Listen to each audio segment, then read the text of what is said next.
Eh, Quiero conversar hoy un poco sobre los impactos ambientales más relevantes de las faenas mineras subterráneas. Si bien es cierto,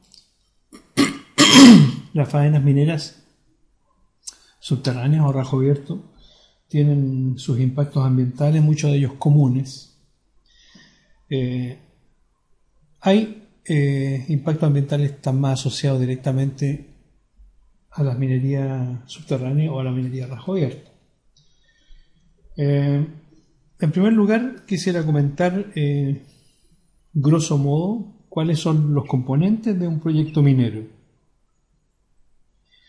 En el componente mina, propiamente tal, nosotros podemos tener tanto minas subterráneas como explotaciones a rajo abierto. Las expresiones más claras de ambos ejemplos la tenemos acá en Chile, en el Teniente, una de las minas subterráneas más grandes del mundo, y a rajo abierto el caso de Chuquicamata o Escondida, que son dimensiones relativamente similares, también como minas a rajo abierto de las más grandes del mundo. Chuquicamata, ustedes saben que pasa a minas subterráneas ahora a corto plazo, por razones técnicas en el fondo, pero ha sido una de las expresiones más claras de lo que es una minería a rajo abierto. En ambos casos tenemos plantas como plantas de chancado y molienda, que es una etapa previa importante para el beneficio de minerales. Cuando hablemos del tópico de beneficio de minerales, vamos a tocar esto en particular. Lo que persigue en el fondo, para hacer un poco la acotación, para ir aclarando un poco el tema, lo que persigue un chancado y una molienda, una trituración y una molienda también se habla, es liberar el mineral. Vuelvo a poner el ejemplo del caso del cobre. El cobre es un mineral que grosso modo tiene un 1% de concentración en el recurso, en el mineral. Por de pronto, liberar el mineral significa hacer una molienda muy rigurosa. Particularmente en los sulfuros de cobre, ustedes lo van a ver cuando veamos esa parte. Los sulfuros de cobre, como es necesario hacer una concentración posteriormente, es necesario liberar el mineral a tamaños muy finos. Aquí en este caso se habla de dimensiones de mallas, que es otra forma de decir qué tamaño tienen las partículas, pero ese es el propósito de un chancado y una molienda. Posteriormente al chancado y a la molienda se realiza alguna etapa de concentración o preconcentración del mineral. La verdad es que en el caso del cobre, vuelvo a citar el ejemplo, los minerales los podemos dividir en sulfurados y oxidados. Vamos a ver específicamente en el beneficio de los minerales en esa etapa cuáles son las alternativas para cada uno de ellos. Pero en pocas palabras, los minerales oxidados son muy sensibles al tratamiento ácido y por de pronto lo que se hace normalmente con ellos es someterlos a una lixiviación. Esto es un tratamiento con ácido sulfúrico. Para ello no se necesita una dimensión muy pequeña, partículas muy pequeñas en el producto para ser tratado por lixiviación. Y muchas veces basta con una trituración, no es necesario hacer una molienda fina. Diferente es el caso de los minerales sulfurados, en los cuales vamos a hacer un tratamiento de concentración por flotación, en este caso, por flotación de minerales. Ya hablaremos de lo que es la flotación. Entonces, la molienda debe ser muy, muy fina.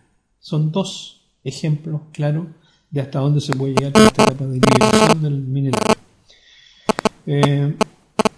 Posteriormente, este mineral oxidado pasa a una extracción por solvente, que es una forma de recuperar el cobre justamente de las soluciones, y finalmente a una electroobtención, EW, que se simboliza en el lenguaje operacional, que es electrowinning en el fondo, y los minerales sulfurados que han seguido el curso de una concentración de flotación van a pasar a tratamientos pirometalúrgicos o fundiciones para obtener finalmente un ánodo de cobre que será refinado para obtener finalmente un cátodo de cobre por electrorefinación en este caso.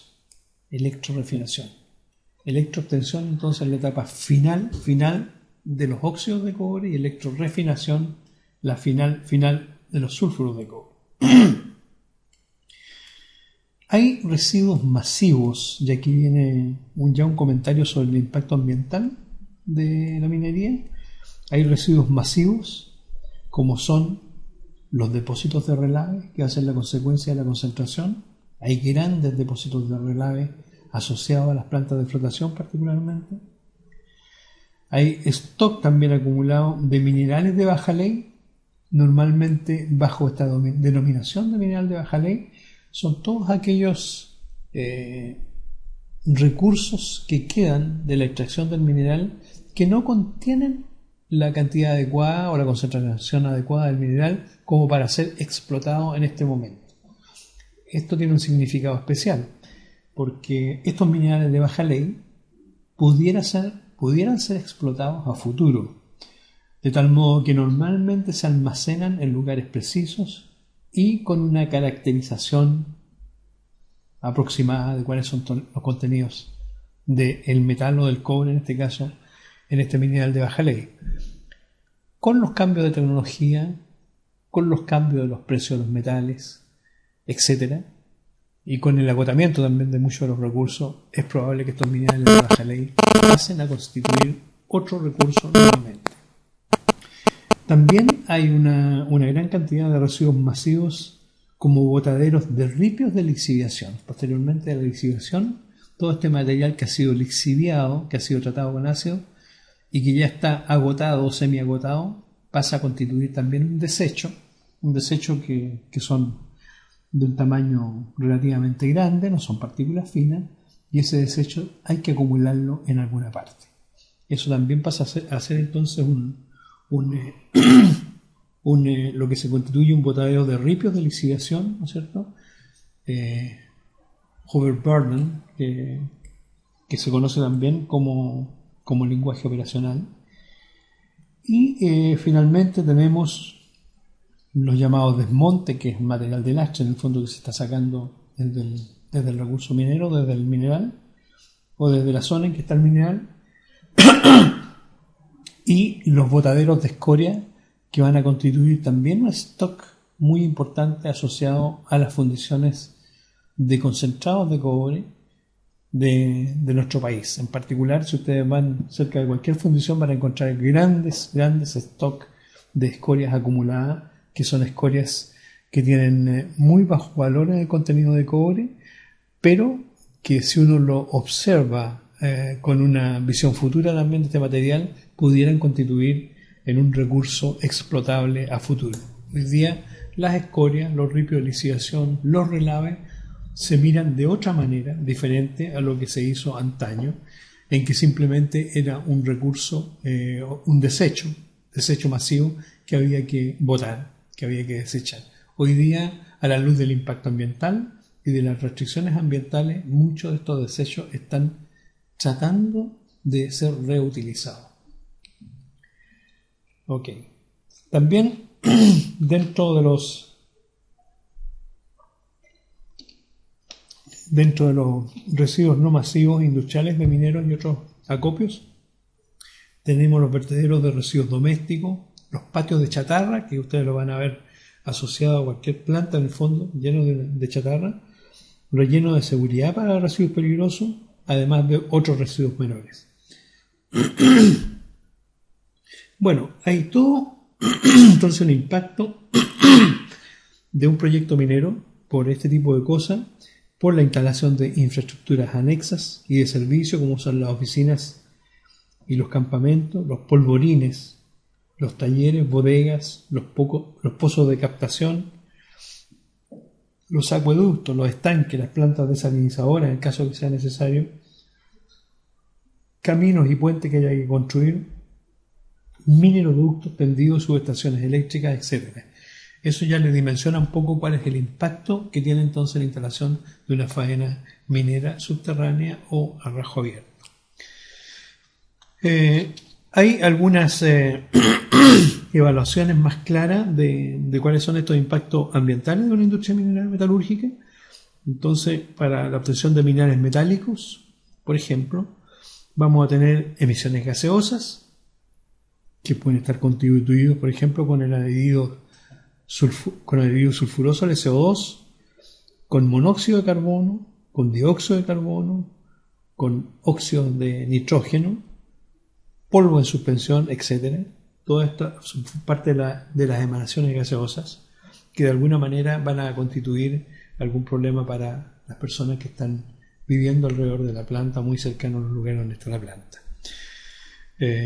Comentario aparte, ustedes saben que prácticamente todas las poblaciones asociadas al lugar donde hay fundiciones fueron evacuadas a distancias relativamente lejanas de las fundiciones, de acuerdo a las normativas existentes en nuestro país, de tal modo que la población se encuentre un poco a la defensa de cualquier contaminación gaseosa del tipo que le estoy nombrando por el hecho de estar cerca de las fundiciones. Chuquicamata, por ejemplo, ya nadie está viviendo en Chuquicamata, todo el mundo vive en Calama. En el Teniente, ya nadie vive cerca de la fundición en el Teniente, ya nadie vive cerca de la fundición, están todos viviendo en Rancagua, etc. Ustedes pueden mirar todos los casos de fundiciones. Ok.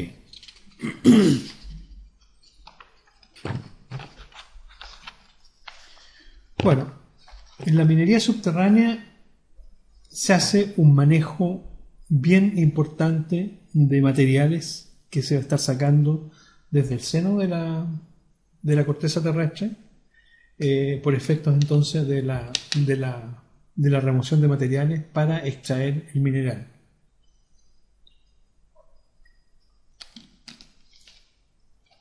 Conviene acotar que uno de los efluentes importantes en la minería, tanto en la de rajo abierto como subterránea, pero quiero hacer la acotación especialmente para la subterránea, porque quiero dar un ejemplo bien interesante desde el punto de vista de impacto ambiental, cómo se ha manejado esta situación. Son los efluentes ácidos en la minería.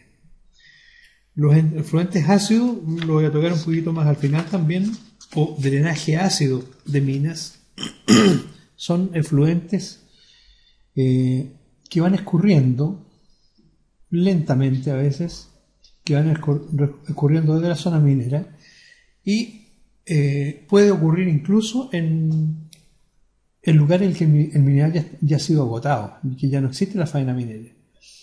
Se necesita que existan la predisposición de algunas cosas, por ejemplo, que haya sulfuro, que exista sulfuro de algunos minerales todavía visibles, que haya humedad en el ambiente, puede ser la camanchaca que existe en el norte de Chile y eso basta para que ocurra esto.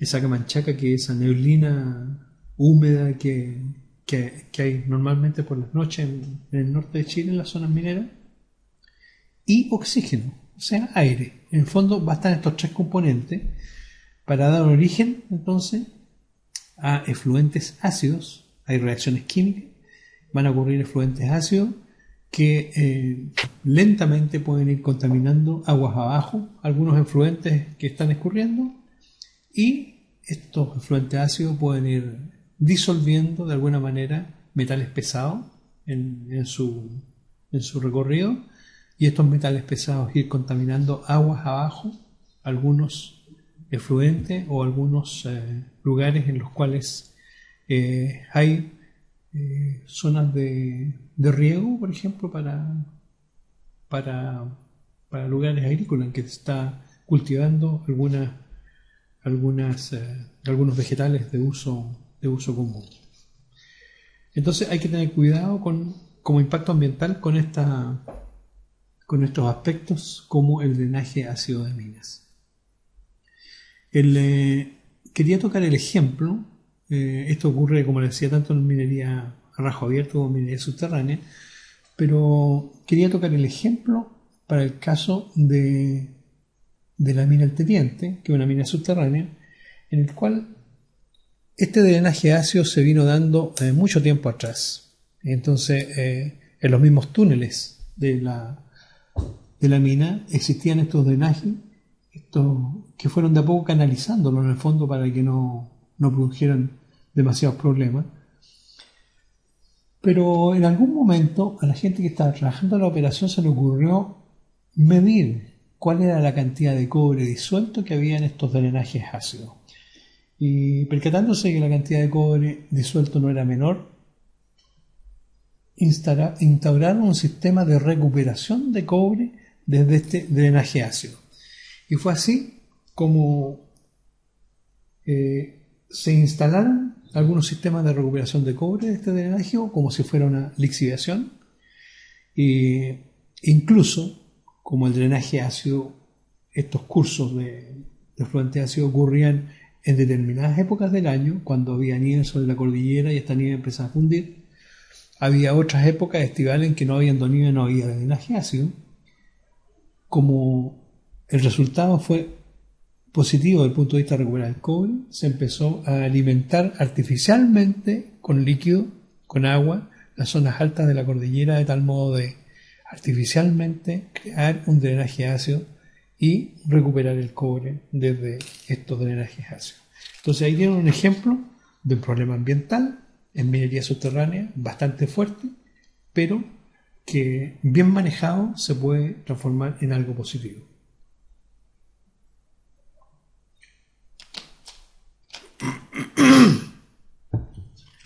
Bueno, de la misma manera se transforma en algo positivo un problema ambiental que va a mover también en beneficio de minerales, como son el caso de las fundiciones, en que hay buenas emanaciones de gases con alto contenido de SO2, ¿verdad?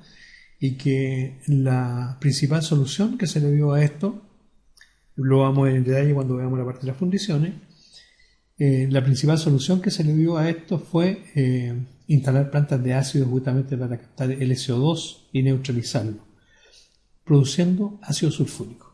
El propósito inicial de esto no fue producir ácido sulfúrico para vender ácido sulfúrico. El propósito inicial fue minimizar los impactos ambientales por contaminación gaseosa, por SO2, que es un material gaseoso muy tóxico. Sin embargo, a la larga se vio que el producto ácido sulfúrico podía contribuir también a la misma minería o a otras cosas y se transformó en un valor en el fondo, en un valor que le contribuyó de alguna manera al valor final de lo que eran los minerales de cobre. Entonces ahí hay otro ejemplo también de una situación ambiental que puede ser corregida en forma positiva y que puede dar origen a un valor adicional. Ustedes van a ver en la diapositiva, en el PowerPoint asociado a este tema, que en el caso del cobre hay una distribución bien clara de los minerales de cobre, en que los minerales oxidados se encuentran en la superficie o más cerca de la corteza terrestre, y los minerales sulfurados se encuentran en profundidad, más hacia el interior, de tal modo que uno puede emplear métodos selectivos para el tratamiento de estos minerales. Ya les decía yo anteriormente que los óxidos normalmente se tratan con ácido sulfúrico particularmente, porque los óxidos son muy sensibles al tratamiento de ácido, se disuelven fácilmente en el ácido. Y en la medida que nosotros vamos entrando en profundidad en la mina, ahí estamos hablando ya prácticamente de minería subterránea, cuando estamos entrando en la zona de los sulfuros, por lo general, los minerales sulfurados no son sensibles al tratamiento ácido. Luego, la única forma de descomponer los sulfuros es a través de procesos que signifiquen altas temperaturas. Mediante las altas temperaturas, fundición, ¿no es cierto?, logramos desestabilizar de alguna manera estos compuestos sulfurados y de esta manera recuperar el metal. Entonces, en ese esquema en que los óxidos están en la parte superior, cerca de la corteza terrestre, porque en el fondo, cerca de la corteza terrestre, han tenido la oportunidad de estar en contacto con el aire, con el oxígeno del aire, por muchos años geológicos, llamémoslo así, millones de años quizás.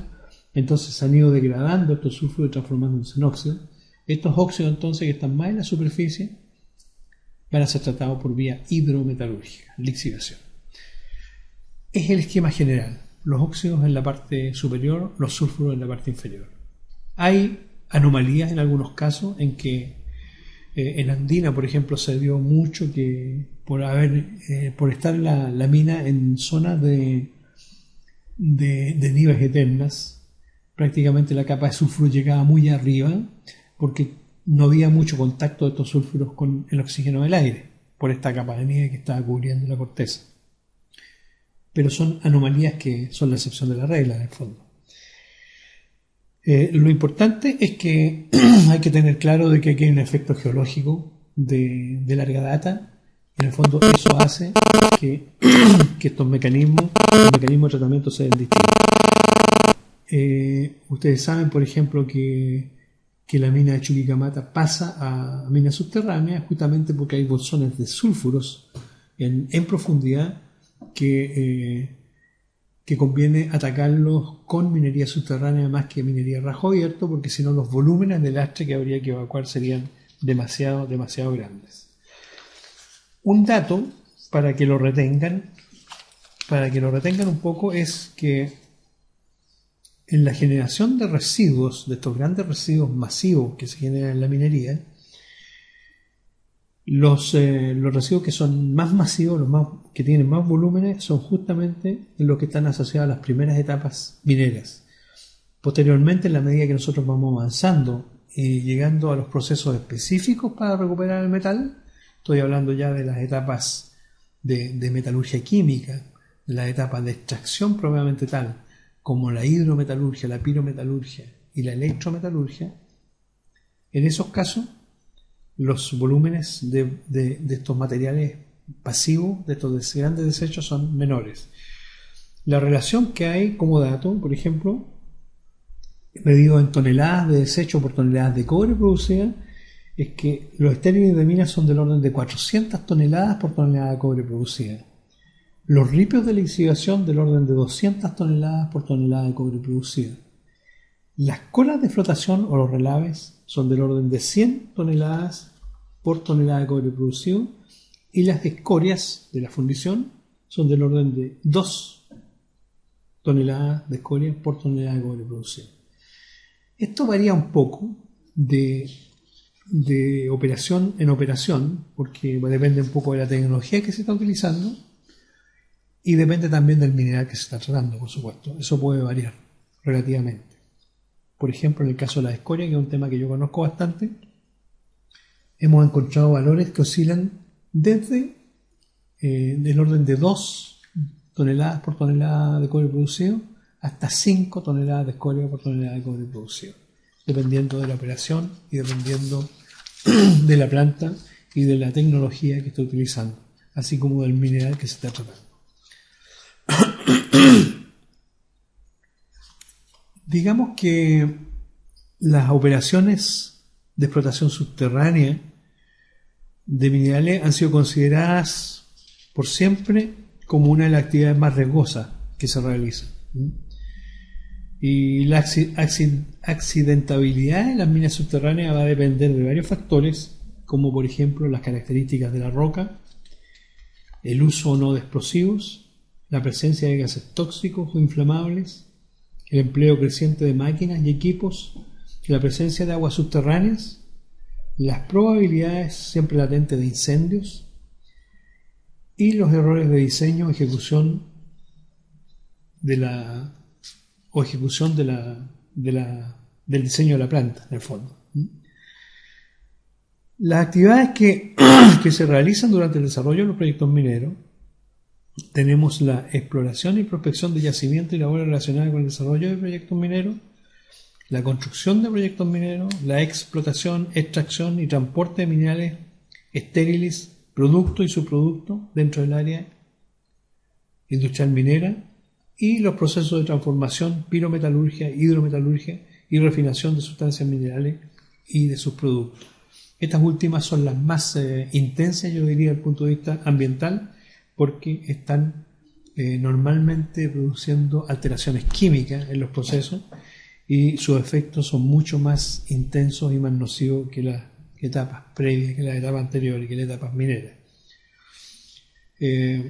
De más está a recordar, parece que lo hice yo en uno de los comentarios anteriores,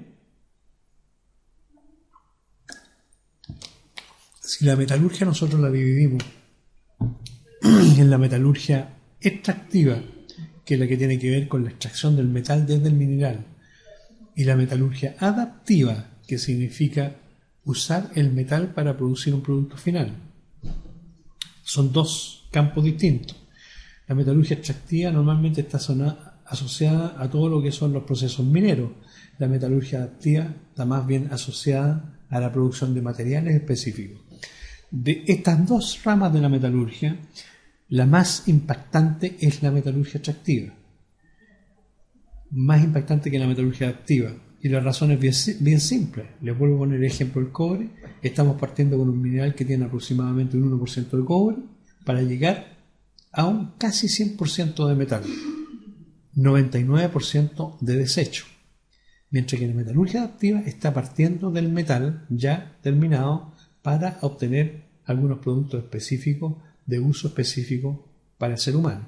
Luego estamos partiendo con un casi 100% del metal para obtener algunas aleaciones que no va a significar un impacto de producción de desechos masivos como el caso de la metalurgia extractiva.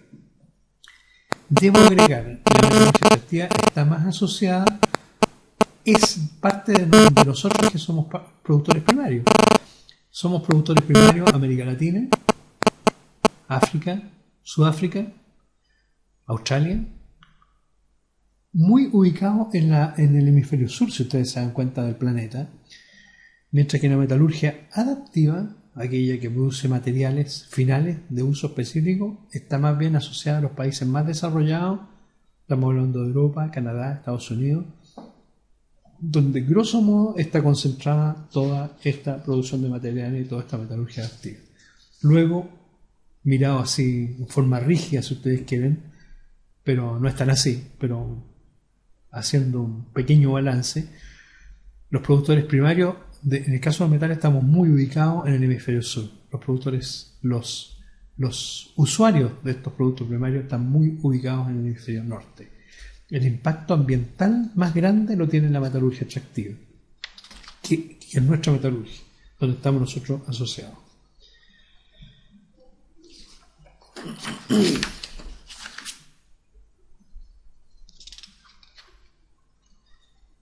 Bueno, quería comentarle cómo ha sido el caso chileno, en particular, que no es ajeno a la situación mundial en sus efectos ambientales. Y si bien es cierto, gran parte de nuestra minería se encuentra en zona desértica, hay innumerables nuevos proyectos de minería subterránea que pueden impactar negativamente el medio ambiente si no se toman conciencia de los fenómenos asociados a la extracción. Y ahí les cito el ejemplo de Chuquicamata, ¿no es cierto?, que viene en minería subterránea y es una de las minas más importantes que tenemos nosotros acá en Chile y en el mundo. Hay que decir que aproximadamente el 70% del mineral de Codelco proviene de minas a rajo abierto y solo el 30% de minería subterránea. Sin embargo, la producción futura de Codelco en el mediano plazo provendrá mayoritariamente de minas subterráneas, el caso es Chuquicamata, y para ello se citan los ejemplos de Chuquicamata subterránea en el año 2018 y el nuevo nivel de mina al teniente en el año 2017. Bueno, uno de los proyectos justamente de Codelco es generar nuevos niveles de mina en el teniente, ¿verdad?, que va a reforzar la producción que tiene el teniente en este momento en minería subterránea, y por otro lado el efecto de Chuquicamata, que va a contribuir también de manera ostensible a la minería subterránea del país. El proyecto Chuquicamata sustenta entonces un futuro a largo plazo de este mineral, y el proyecto tiene una vida en torno a 50 años con 1.700 millones de toneladas de reserva y una ley de cobre de 0,7%. El Rajo dejará de operar el año 2018, pero ya se ha iniciado la construcción de túneles. Ustedes han escuchado probablemente la información de que ya partieron la construcción de túneles de Chuquicamata. La inversión total estimada asciende a los 2.000 millones de dólares y las dotaciones se estiman en un máximo de 4.000 personas para la construcción y para la operación del proyecto. El pic de producción asciende a 380.000 toneladas por año. Por otro lado, el nuevo nivel de mina El Teniente tiene el desafío de abrir una mina debajo de la actual mina subterránea. El yacimiento posee reserva de 2.400 millones de toneladas con una ley de 0,84%, un poquitito más alta que la de Chuquicamata. El proyecto permitirá mantener la capacidad del Teniente en las actuales 130.000 toneladas por día y deja abierta la opción el año 2024 de iniciar obras para llegar a los 180.000 toneladas por día, con una inversión total estimada de 1.650 millones de dólares y el desafío de ubicarse en el primer cuartil de costos. Las principales obras son la rampa de conexión con la mina actual, la plataforma, los túneles de acceso de personal y correa de transporte, sala de chancado y acceso a la mina de 17 kilómetros de largo. Se supone que el proyecto va a incorporar tecnologías de automatización de procesos y monitoreo a distancia, reduciendo la exposición de trabajadores a riesgos laborales. Hay algunos esquemas que ustedes no van a ver en las presentaciones sobre los nuevos niveles de Teniente. Voy a poner probablemente en una de las próximas también un video, una muestra 3D que hay de cómo viene Chuqui subterráneo también en los próximos años.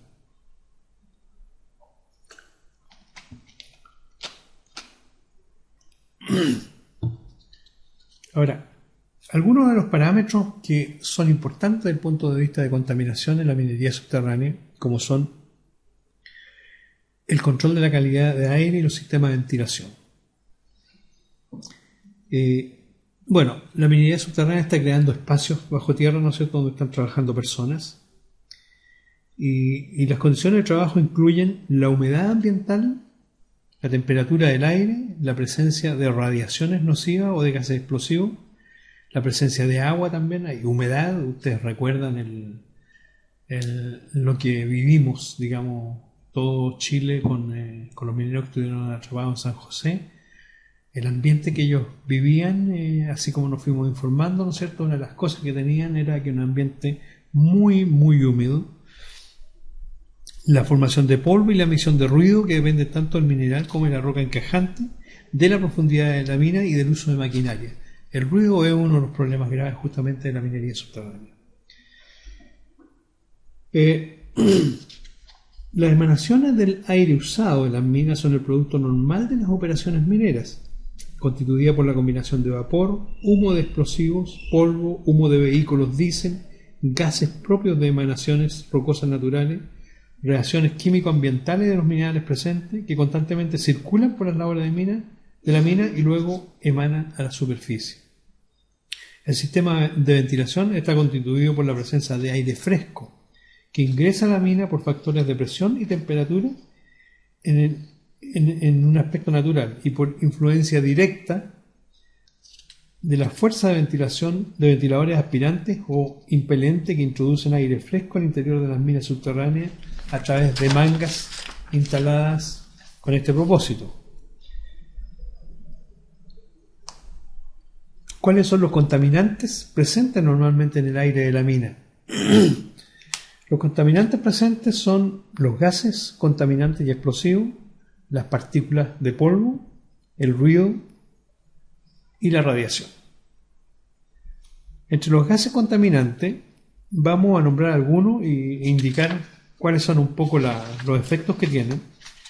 Por ejemplo, el monóxido de carbono es un gas inodoro e incoloro, es muy estable, posee una vida media en la atmósfera de 2 a 4 meses, una concentración mayor a 750 ppm, partes por millón. En el aire causa la muerte por la formación de carboxihemoglobina, eso es conocido, ¿no es cierto? Ocurre incluso en el campo, que en Chile la gente que usa carbón para calefaccionarse en la noche, a veces está sometida a la presencia de monóxido de carbono, porque en esos casos se da mucho que no hay combustión completa del carbón y en lugar de producirse CO2 que es más inocuo que el monóxido de carbono, se produce monóxido de carbono porque no alcanza a completarse las reacciones de oxidación, y este monóxido de carbono puede producir este problema de crear estos compuestos con la hemoglobina, y que son muy estables, como les decía, y que causan la muerte por carboxihemoglobina. La fuente principal es la quema incompleta entonces de combustibles fósiles, como el petróleo, el carbón, el gas, la gasolina, etc.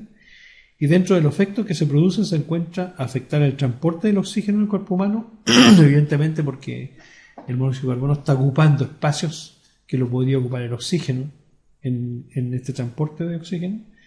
La disminución de funciones neuroconductuales, para el caso de los recién nacidos, puede producir un menor peso en los recién nacidos y un retardo en el desarrollo postnatal. Otro de los componentes que está muy asociado también por efectos de descomposición o de combustión o mala combustión de algunos de los procesos es el dióxido de azufre, que es un gas incoloro con olor picante que se disuelve en agua fácilmente, no es inflamable ni explosivo. Al disolverse en agua, el SO2, el dióxido de azufre, produce el ácido sulfúrico. Este produce una sensación gustatoria a concentraciones que van de 0,3 a una parte por millón. Una concentración mayor a 100 partes por millón produce la muerte. Dentro de los efectos que produce se encuentra que afecta las vías respiratorias. Las altas concentraciones provocan bronquitis y broncoconstricción. Hay un aumento en la morbilidad y mortalidad en personas de tercera edad, también en los niños. Afecta principalmente a personas que sufren de asma o de enfermedades respiratorias agudas. El óxido de nitrógeno, más conocido como NOx. De estos, los más importantes por su toxicidad son el monóxido nítrico, NO, y el NO2, que es el dióxido de nitrógeno. El dióxido de nitrógeno es uno de los componentes del smog fotoquímico y la lluvia ácida. Dentro de los efectos que producen se encuentra la inducción al edema pulmonar, aumenta la susceptibilidad a infecciones, el daño celular, la irritación y pérdida de mucosa, la exacerbación del asma, entre otras cosas. El metano, que está muy asociado a todo lo que es la minería del carbón, en que esto ocurre en los depósitos más profundos, que tienden a generar más metano y a conservar mayor cantidad del gas por periodo de tiempo más largo. Estas minas subterráneas usan sistemas de ventilación de mina para seguridad. Si una alta concentración de metano, generalmente 5 a 15%, es mezclada con el aire, se vuelve explosivo. Eso ustedes lo saben de la minería del carbón subterránea que hemos tenido tradicionalmente en Chile. Ahora bastante ya está cerrada, por supuesto, pero un problema que se da cotidianamente en la minería subterránea de carbón.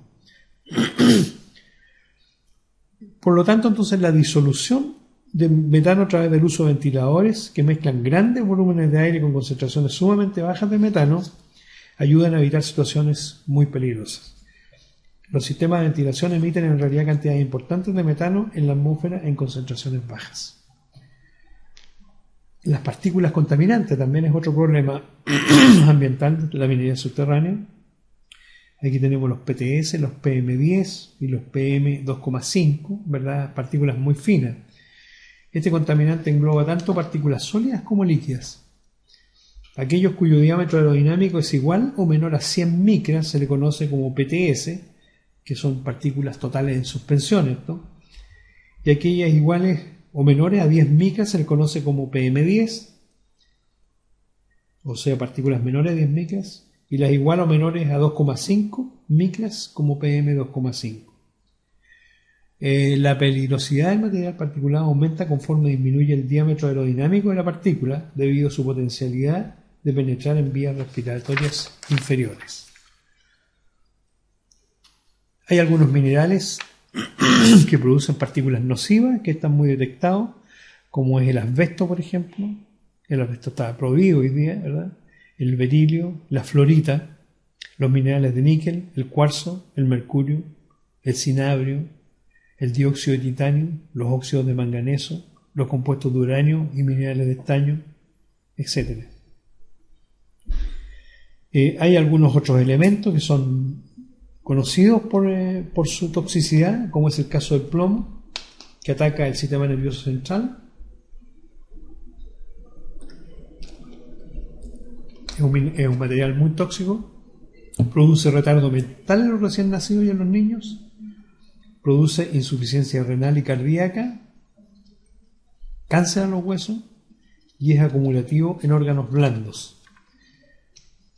Otro de los componentes que ustedes los van a encontrar recurrentemente también en nuestra minería es el arsénico. El arsénico está muy asociado a nuestros minerales de cobre y se ha ido incrementando prácticamente en toda nuestra minería.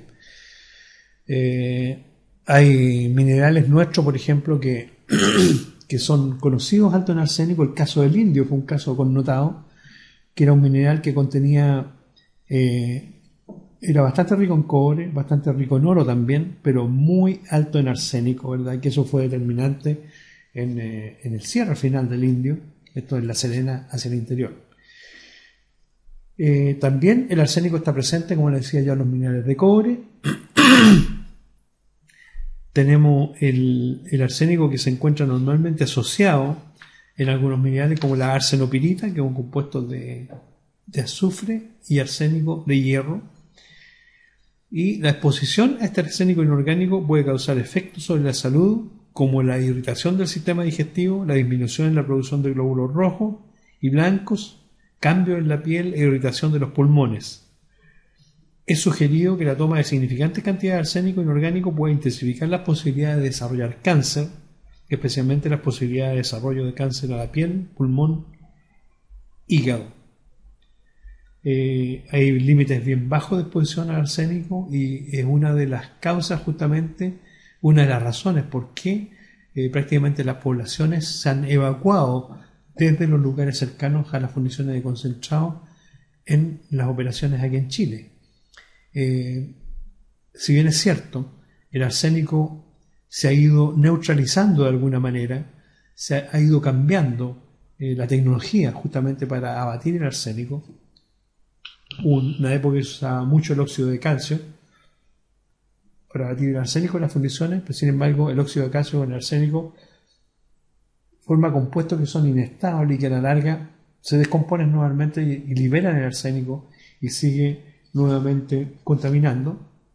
Hoy día se usa mucho más los óxidos de hierro, particularmente la formación de un compuesto llamado escorodita, que es muy estable y que ha solucionado bastante más el problema de contaminación por arsénico, que viene dado fundamentalmente en las salidas de gases de las fundiciones, porque el arsénico y sus compuestos son sustancias bastante volátiles y que se liberan fácilmente al ambiente. El arsénico está muy presente en nuestra minería, hay que tener claro eso. MMH, la mina del ministro Ales, por ejemplo, tiene que aplicar una tecnología bien específica, bien particular, para tratar de neutralizar el arsénico vía tostación, vía oxidación a temperaturas intermedias, sin eliminar el azufre, porque el azufre es el combustible que usa la fundición posteriormente para que los procesos sean autógenos. De tal modo que hay un desafío enorme para la tecnología nacional, justamente de utilizar al máximo los recursos, neutralizando el arsénico y de todas maneras guardando la calidad de combustible que tienen los concentrados por el contenido de azufre que está presente. Yo diría que el arsénico es un problema no resuelto completamente hoy día a nivel mundial, y en muchas partes del mundo se sigue estudiando cómo neutralizar el arsénico y cómo solucionar el problema de la presencia de este material en los minerales. A eso agreguen ustedes que el arsénico no tiene un mercado claro en su uso, no es igual que otros compuestos, otros elementos que tienen un valor de venta, pueden ser utilizados, en algunas otras cosas, por de pronto tienen un valor en el mercado, pero el arsénico se usa en un mercado muy restringido. Se usa en telefonía celular, por ejemplo, en la fabricación de diodos, se usa en farmoquímica, pero en cantidades muy, muy menores. No hay un uso muy en volúmenes grandes del arsénico. Se usó antiguamente bastante como sal de arsénico para el tratamiento de maderas que se exportaban justamente desde Chile. Se hacía un tratamiento con sal de arsénico como fungicida, justamente para evitar el ataque por insectos, por bichos, así que pudieran descomponer la madera y echarla a perder. Pero hoy día prácticamente no hay país en el mundo que esté importando maderas tratadas con arsénico por las razones que antes estoy dando. Por de pronto eso significó perder un mercado de arsénico importante. La sílice, quizás el último elemento que vale la pena tocar, que es conocido, ¿no es cierto?, la silicosis en la minería subterránea. Tenemos casos bien importantes que se han dado justamente de silicosis. Hay que hacer notar que existen varios tipos de sílice. Por ejemplo, el cuarzo es una forma cristalina de sílice y es el mineral más común en la corteza terrestre, el SiO2, la sílice. Cuando se astillan, martillan, perforan, trituran, se cargan, transportan o descargan las rocas que contienen cuarzo, escapan al aire partículas pequeñas de sílice que pueden ser inhaladas por los trabajadores. Cuando los trabajadores inhalan sílice cristalina, los pulmones generan tejidos de cicatriz alrededor de las partículas de sílice, lo cual provoca una enfermedad pulmonar llamada silicosis. Los pacientes de silicosis sufren de dificultad para respirar, sufren fiebre, sufren cianosis. Se diagnostica incorrectamente a algunos pacientes con edema pulmonar, neumonía y otras enfermedades pulmonares. Hay tres tipos de silicosis. La silicosis crónica, que ocurre después de 10 años o más de exposición a concentraciones bajas de sílice cristalina. La silicosis acelerada, que ocurre después de 5 o 10 años de exposición a concentraciones altas de sílice cristalina. Y la silicosis aguda, que ocurre entre una semana y 5 años de exposición a concentraciones muy altas de sílice cristalina. Y el otro problema de contaminación también importante en minería subterránea son los problemas de ruido en el ambiente subterráneo, que está relacionado con las actividades operacionales como perforación o corte, disparo, soporte, carga de explosivo, transporte, extracción, ventilación, bombeo, chancado primario, etcétera, que ocurre normalmente dentro de la mina y que registran altas presiones sonoras. Eso también está sometido los trabajadores justamente que están en minería subterránea a este ruido en el ambiente subterráneo. Bueno, yo creo que con esto cubrimos un poco lo que han sido los temas ambientales relevantes en las faenas mineras subterráneas. Hay otros más que también pueden ser considerados, pero quizás menos relevantes que esto. Y la próxima vez vamos a conversar un poco de lo que es la minería a rajo abierto. Okay.